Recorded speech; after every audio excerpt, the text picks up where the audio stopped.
The NBA draft lottery is super dumb.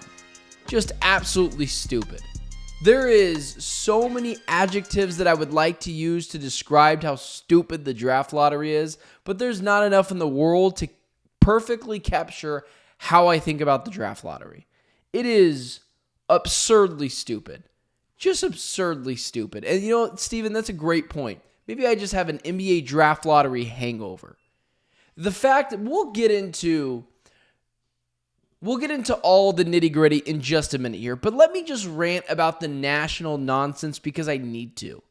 The fact that the Dallas Mavericks just get a get-out-of-jail-free card is absurdly dumb. And when the NBA got these results for the draft lottery, they should have just changed it up, even if it wasn't rigged. Because there's no reason they didn't think everyone was going to say, holy cow, this feels potentially rigged.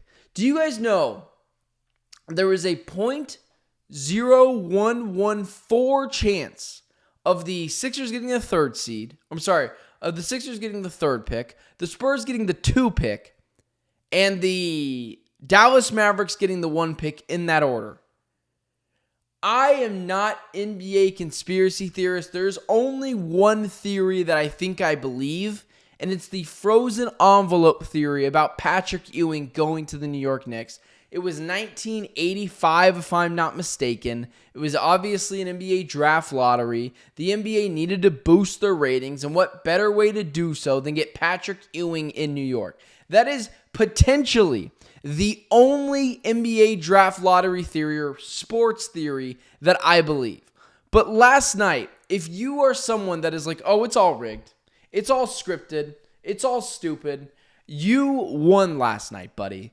Because you get to throw out the most believable conspiracy theory in the world that the Dallas Mavericks traded Luka Doncic in a hush-hush, shake hands agreement that you would get Cooper Flagg in April. And just so I can continue to complain for a second, and then I'll get into what it means for a potential Kevin Durant trade, because there is different avenues now. I think if you're talking about if a Kevin Durant trade is less likely, more likely, helped out the Suns, hurt the Suns' chances of getting back a decent haul, you are definitely back in the, oh, it helped a little bit. Nothing crazy, didn't swing the pendulum either direction, but it did help a little bit. There is no way the Dallas Mavericks get a do-over. It is so stupid that in the NBA, in the NHL as well, that there's a draft lottery. Any league that does the draft lottery, I've been saying this for about 15 years now. It is stupid.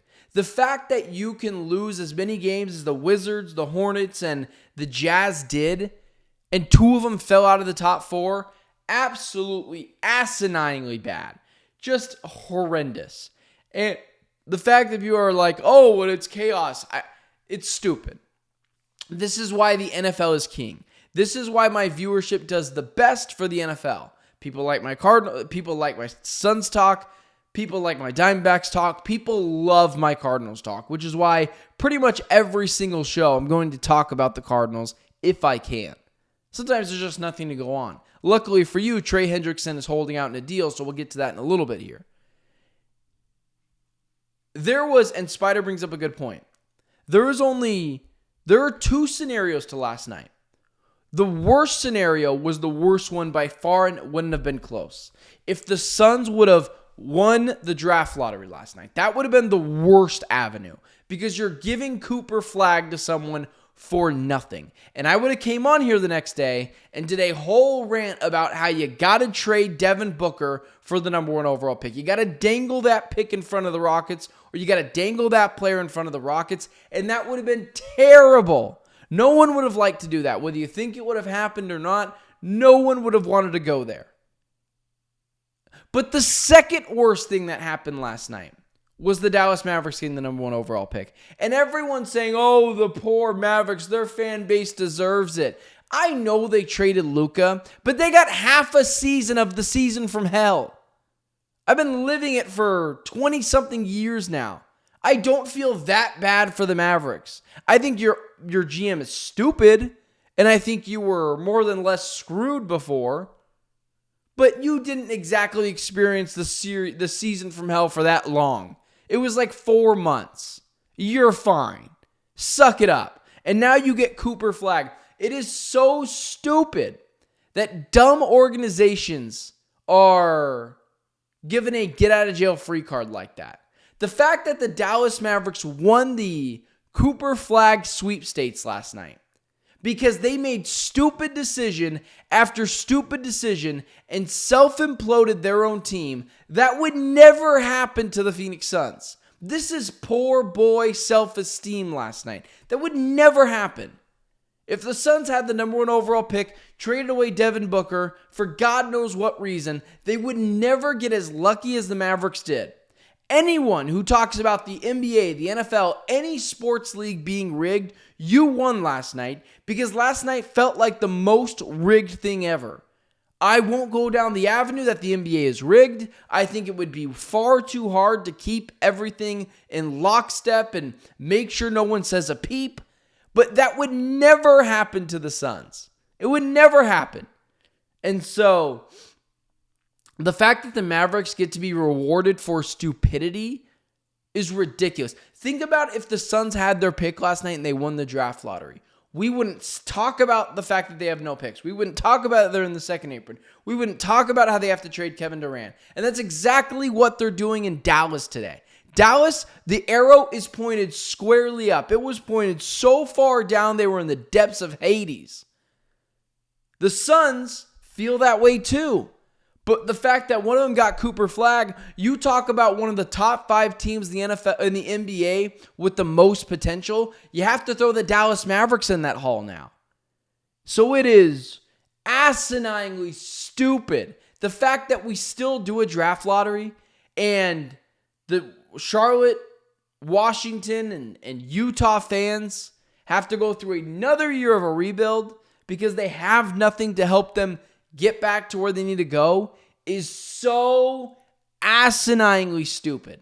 It's ridiculous. It's dumb. The fact that they do it is stupid. Okay, how does this affect, how does the ridiculous, stupid, dumb NBA draft lottery affect Kevin Durant's trade value? Well, there's 3 avenues now that I think are at least a little bit more likely than they were yesterday to happen.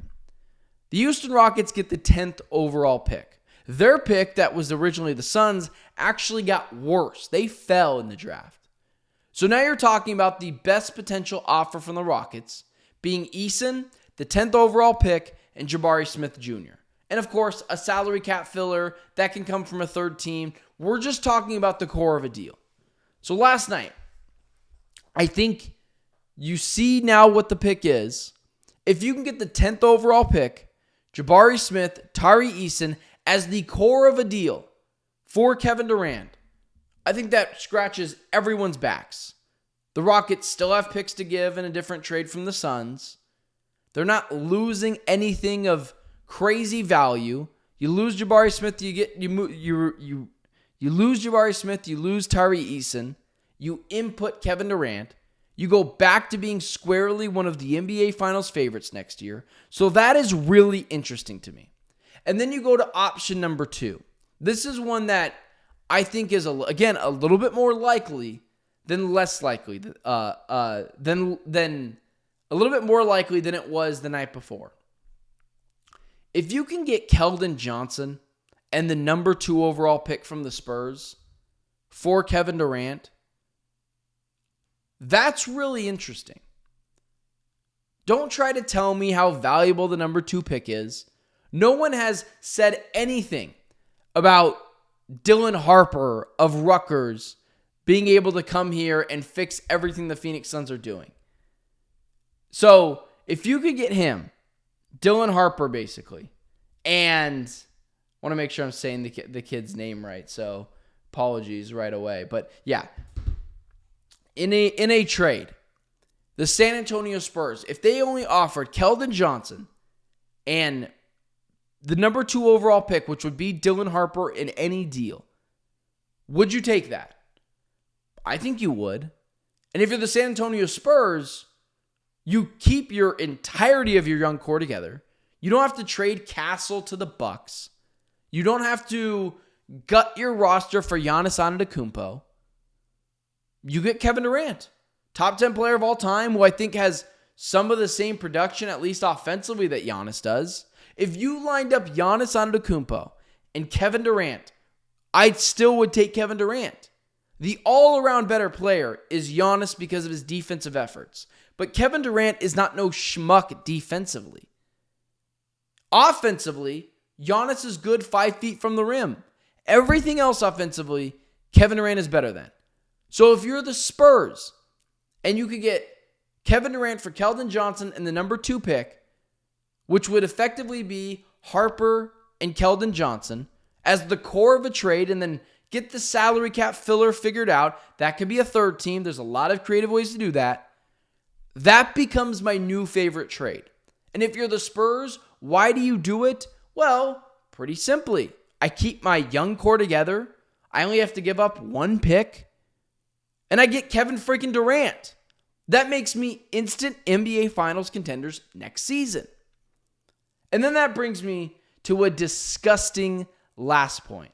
So if you're the Spurs and you see that trade, I think it makes it at least as appealing as Giannis because you don't have to gut your roster. And Kevin Durant to the Spurs makes them instant Finals contenders, interesting and fun for a number 2 overall pick that we're not sure is going to work out in the NBA. Number 2 overall picks don't work out a lot of the time. So the Suns are taking a big risk. So Keldon Johnson, number 2 overall pick for Kevin Durant. Who says no? I don't think the Spurs just hang up the phone. Here's the third one. Here's the really disgusting one. Disgusting one.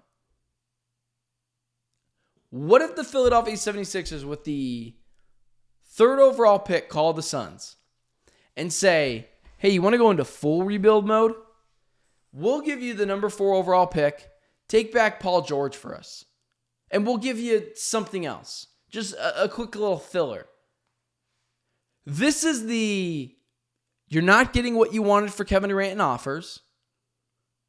You realize you're not going to be able to build a decent team around Devin Booker for the time being. If you want to go into a massive rebuild and just take every other team's crappy contracts for a couple of seasons while you stockpile picks, would you trade Kevin Durant for Paul George, another player, and the number 3 overall pick? And this is you conceding you're just going into a full rebuild.